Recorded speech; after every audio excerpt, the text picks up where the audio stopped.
철학적인 얘기지만 저는 한국에서는 우롱차를 안 마시는데 일본에만 가면 우롱차를 마셔요.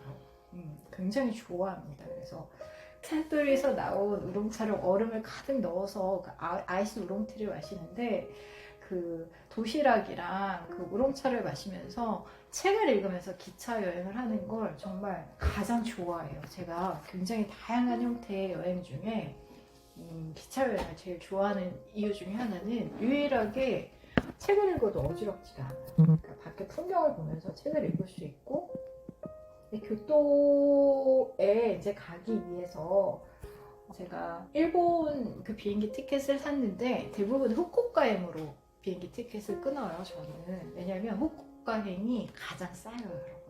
1시간밖에 안 걸리거든요. 그래서 보통 도쿄의 2분의 1배? 2배가 비싼 게 아니고 싸다고. 그래서 후쿠오카행 비행기를 많이 끊는데 후쿠오카는 특히나 그 공항에서 시내로 나가는 길이 되게 짧아요. 10분이면 나갈 수 있고요. 그 무료로 셔틀버스가 5분 간격으로 왔다 갔다 하기 때문에 막 공항버스 막 15,000원, 막 2만원 막 되게 복잡한 과정을 거쳐서 시내까지 나가는데 힘들게 애쓸 필요 없이 그냥 간단하게 바로 후쿠오카 나갈 수 있기 때문에 제가 후쿠오카를 되게 좋아하는데 사실은 일본에 이제 여행을 가면 책을 굉장히 많이 챙겨가요. 그 기차에서 책을 읽을 욕심으로. 그래서 그 당시에 김혜남 선생님 책을 그러니까 신작이 나왔길래 그거를 읽고 있었는데 그 후쿠오카에서 신칸센을 타기 위해서 후쿠오카 역을 가려고 기다리다가 책을 놔두고 왔어요.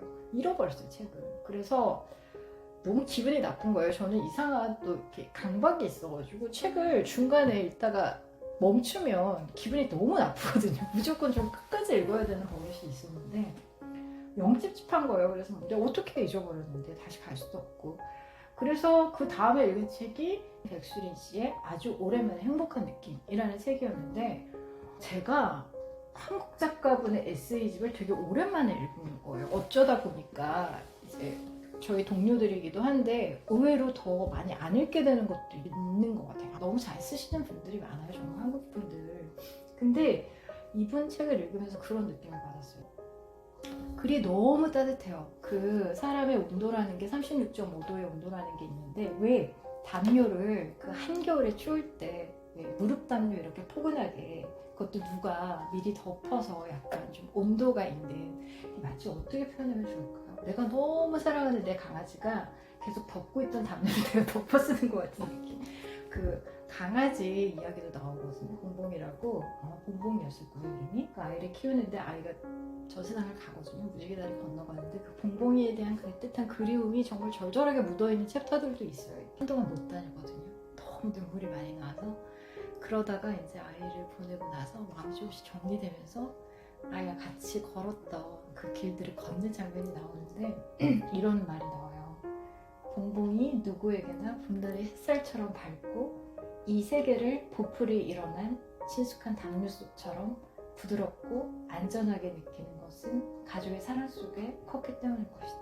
이런 말이 나오는데 저는 이런 표현들이 너무 좋더라고요. 보풀이 일어난 친숙한 담요 속이라는 말이 왜 우리가 그 가죽 자켓 같은 거 처음에 사면 되게 뻣뻣한데 이거를 막 10년, 20년씩 입으면 되게 부들부들해지면서 내 피부처럼 느껴지는 그런 때가 오잖아요. 우리가 되게 많이 쓴 물건들을 보면 소중하게 다른 것들은 약간의 생활기스가 있으면서 되게 맨질맨질해지잖아요. 그런 느낌 같은 생각이 들어서 글을 정말 한자 한자 눌러서 되게 정성스럽게 썼구나라는 느낌이 드는 간만의 글이었어요. 그래서 참 좋았고 그 집들도 사실은 낡아가는데 저는 그 늙어가는 집이라는 표현을 되게 좋아하거든요. 개인적으로. 나랑 같이 집도 늙어가고 있어. 얘도 관절염도 생기고 디스크도 생기고 그 이제 집을 약간 의인화해서 집과 골목의 관계라던가 이런 것들 얘기하는 장면들이 나와요. 근데 특히 재밌었던 게 이웃들이랑 같이 지내는 장면들이 나오는데 확실히 주택에 살면 이웃들이랑 공유하는 공간들이 있기 때문에 분쟁이 많이 일어나잖아요. 이를테면 눈이 왔는데 왜 안 치우냐, 누가 치우냐 이런 문제로도 싸우고 쓰레기 때문에 싸우는 장면들이 나오는데 어떤 장면이 나오냐면 어떤 할머니가 그 이제 글쓴이의 되게 친한 선배님 집 앞에다 맨날 쓰레기를 버리시는 거예요. 본인 쓰레기를 자기 집에 안 버리고. 아니 할머니 집에 쓰레기를 저희 집에 갖다 놓으시면 어떡해요, 이거는 할머니 쓰레기인데. 이랬더니 이 말씀이 정말 너무 황당해요. 내가 40몇 년 동안 이렇게 살았으니까 어쩔 수 없다고, 당신이 참으라고 그냥. 그래서 너무 막무가내로. 그러니까 막 어떻게 보면 그 세상에 우리가 왜 논리로 이길 수 없는, 아니 나는 40몇 년 동안 그렇게 살았어, 그러니까 당신이 참아, 당신이 못 참겠으면 당신이 이사를 가, 뭐 이런 식으로 뭐 얘기하는 할머니부터 시작해서, 또 어떤 이웃은 클로버를 선물해줘요. 저는 그것도 너무 좋았어요. 클로버를 선물하면서 이렇게 얘기해요. 내가 너한테 행복을 나눠줄게. 클로버의 그 꽃말이 여러분 행복이거든요. 우리는 클로버 하면 행운을 떠올리지만 사실은 클로버의 꽃말은 행복이에요. 행복해지세요거든요. 그래서 내가 이 클로버 너한테 분양해 줄 테니까 뿌리 내리면 나한테도 좀 나눠줘, 막 이러면서 이제 선물 같은 걸 주는데, 그러니까 뭔가 대단한 게 아니라 되게 소소한 선물들을 주는 그런 장면들이 나와요. 제가 잼을 되게 좋아하는데, 저는 잼을 사면 주로 잼을 안 따요. 잼을 안 따고 잼을 모아놓거든요. 그러니까 잼을 왜 모아놓냐면 대부분 과일잼들이잖아요. 뭐 무화과잼도 있고 사과잼도 있고 뭐 카야잼도 있고 되게 다양한 뭐 오렌지 마멀레이드도 있고 이런 걸 만들어서 색깔이 다 다른, 그러니까 칭의를 그레이드가 딱 되어 있는 그런 잼들 되게 많이 사는데, 보고 있으면 잼이 햇빛에 반짝이는 모양이 너무 예뻐요.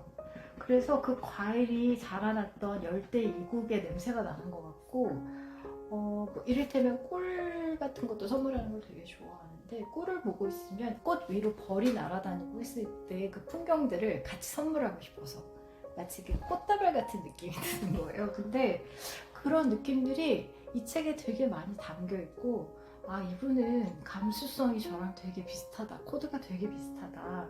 그 제가 사운드 오브 뮤직을 너무 좋아하는데, 거기서 이제 마리아 수녀님이 My Favorite Song이라는 노래를 불러주는데, 그 장면이 혹시 기억나실지 모르겠는데, 제가 어렸을 적에는 추석이나 설날 특집으로 사운드 오브 뮤직을 굉장히 많이 들어줬었어요.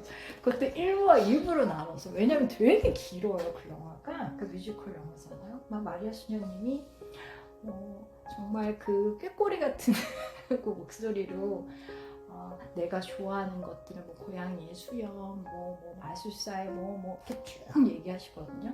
근데 그 My Favorite Thing 같은 거를 듣고 있으면 그 기분이 되게 좋아지는 거예요. 왜 아이들이 정말 그 천둥 소리가 무서워서 수녀님 방으로 몰려와가지고 막 얘기해달라고 했을 때 불러주신 노래잖아요. 그래서 그 잼병, 꿀병, 뭐 이를테면 제가 좋아하는 것들, 뭐 이를테면 갓군 식빵, 그리고 빵 만들었을 때 그 오븐에서 풍겨 나오는 그 따뜻한 온기, 그리고 아침에 그 옛날에 제가 그 회사 다닐 때 갸또라고 저희 집 옆에 그 프랑스 베이커리가 하나 있었는데, 그 갸또가 문을 4시 반부터 열었어요. 그 베이커리에서는 굉장히 문을 일찍 여는 거 아시죠?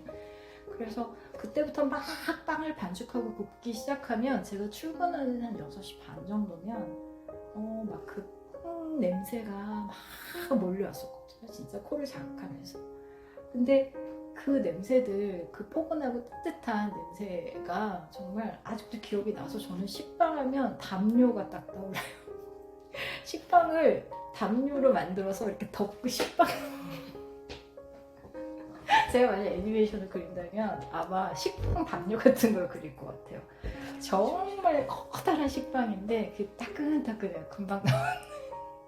그래서 그걸 덮고 있으면 이렇게 약간 온열기구나 뭐 이런 거 필요 없고 되게 따뜻하다, 발가락까지.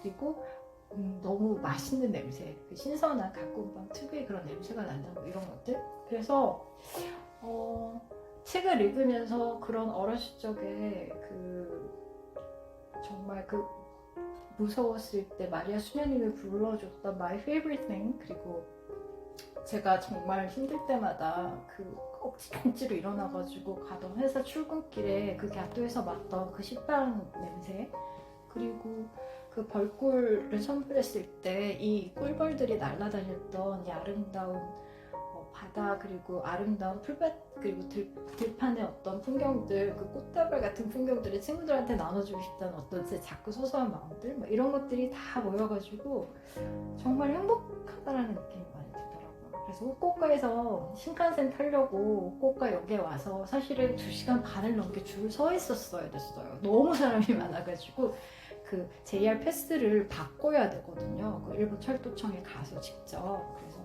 2시간 반을 서가지고 사실 그 책을 봤어요. 근데 와, 정말 2시간 반이 순식간에 다 지나갔어요. 그 앞에 어떤 외국분이, 그 일본이 왜 영어가 잘 안 통해요, 여러분. 그래서 그 굉장히 커뮤니케이션에 어려움을 겪어서 그 한 분이 정말 거의 1시간을 넘게 자리를 차지하고 움직이지 않으셔서 정말 굉장히 짜증이 많이 났을 법한 상황이었는데, 그래도 이 책 덕분에 이걸 읽으면서 시간이 어떻게 갔는지 모르게 그 긴 줄을 2시간 반 넘게 다리 아픈 줄 모르고 읽었던 기억이 나서 한번 소개해드리고 싶었어요. 특히 이제 강아지를 무지개 다리로 보내고 나서 이렇게 마음이 헛헛하고 막 이렇게 강아지들만 봐도 눈물 나고 이런 분들도 계시잖아요. 그런 분들이 백수린 작가님의 이 책을 읽으면 이렇게 마음이 포개지는 장면들이 많을 것 같아요. 그래서 그런 분들도 읽으시면 참 좋을 것 같고, 예, 감정이 이렇게 좀 너무 메말랐다,